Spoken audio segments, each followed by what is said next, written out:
Filipinos na nag-watch. Thank you so much for your support. And it really gives me goosebumps because ganun pala yung feeling na uh, you play sa center court. And yes, I really appreciate it a lot po. Danny, this is your first WTA tournament. Kumusta yung whole experience for you? It's been an amazing journey, and for this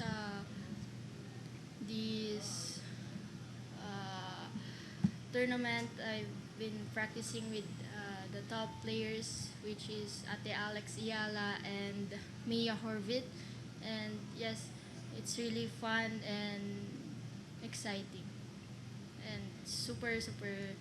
I'm so very super happy. It was a close first set, but what happened in the next? Parang, well, it pulled up. Nerves? Or, In second set po. second set.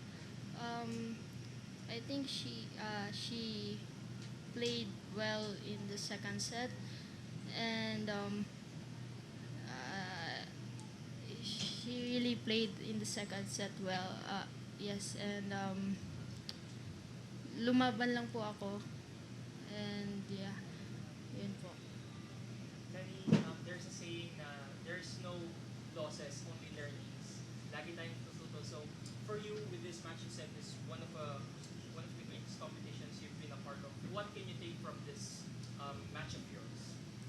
Um, it's a lot of learnings, and I needed to improve pa a lot, and I think I will train hard pa in my next tournament. Danny, tomorrow you're going to play doubles na. After this, what can we expect from it? You started playing well naman today, and with you're playing doubles with Steffi na tomorrow. Um, we're just gonna fight lang, laban lang, and we can say na we will just do our best.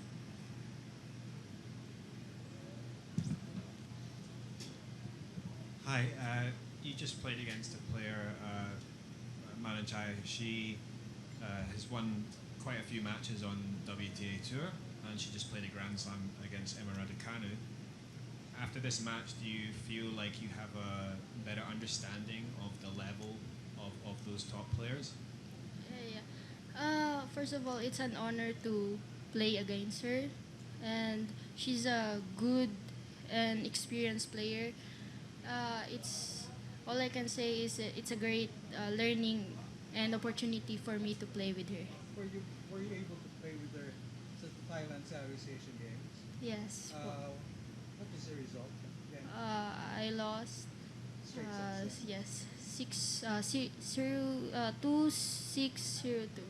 0-6. I mean, Parang almost the same. yes. Pero better now because it's a four. Yes po. We have another question. Yes, Gab?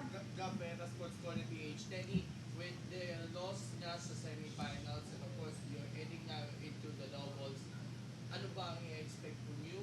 Galing ka sa pagkatalo pero of course unti-unti lang nagkakaroon ng fighting boost and moral coming for this competition dun sa ating mga doubles event bukas. Thank you. All I can say is that's is athlete. You're gonna lose, you're gonna win. So it's part of an athlete. So all it's been learning lang po, learning, and we're gonna fight po bukas ni Steffi. Tomorrow.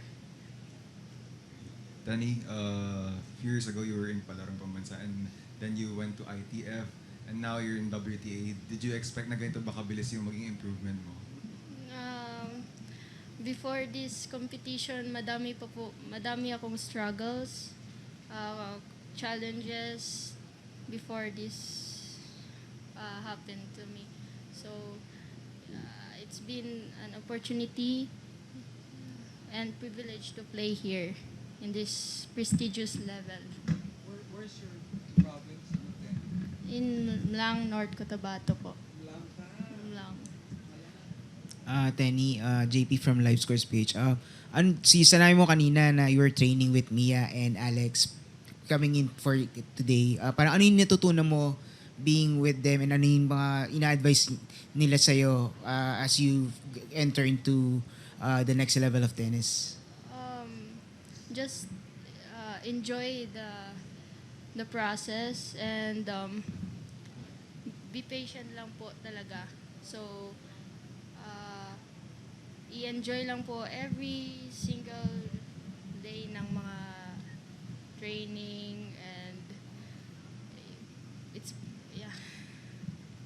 Tenny, may realization ka ba kanina na, uy, kaya ko makipagsabayan dun sa world-class tennis katulad ng opponent mo kanina? Yes po.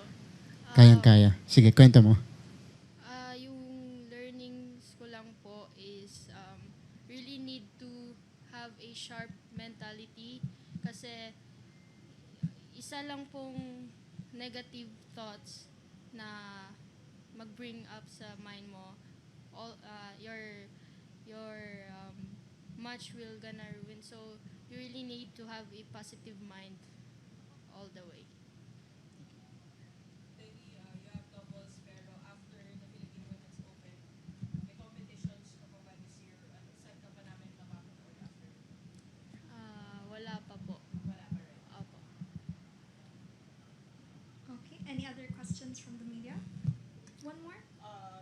You're confirming nga pala, you're gonna play for University of Hawaii by September. So, what are the preparations for you? I'm still gonna train with my team, Philippine Tennis Academy po. And one last? Tenny, Lisa? what was it like playing in front of the Manila crowd? All I can say is wow. Kasi